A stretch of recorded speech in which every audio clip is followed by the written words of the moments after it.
بسم اللہ الرحمن الرحیم۔ السلام علیکم۔ وظیفے کی اجازت کے لیے کمنٹس میں اپنا نام لکھ دیں، اور اگر آپ ہمارے چینل پر نیو ہیں تو ہمارے چینل کو ضرور سبسکرائب کر دیجیے گا۔ آج کا جو وظیفہ ہے جو میں آپ کے ساتھ آج شیئر کروں گی، یہ قرض سے نجات کے لیے بہت ہی لاجواب وظیفہ ہے اور بہت سے لوگوں کا آزمایا ہوا وظیفہ ہے۔ اگر آپ بھی قرض جیسی مصیبت میں مبتلا ہیں، آپ کے سر پر قرض ہے اور پیسوں کی کمی ہے آپ کے پاس، تو صرف ایک بار اللہ تعالیٰ کی ذات پہ بھروسہ کرتے ہوئے آپ یہ عمل کریں، انشاءاللہ تعالیٰ اللہ پاک آپ کی ہر مشکل کو دور فرمائیں گے۔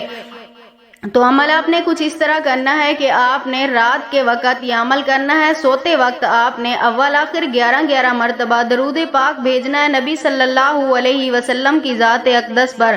اس کے بعد آپ نے یہ ایک تسبیح پڑھنی ہے، بسم اللہ یا قہار جل جلالہ، بسم اللہ یا قہار جل جلالہ، اس کی آپ نے ایک تسبیح پڑھنی ہے۔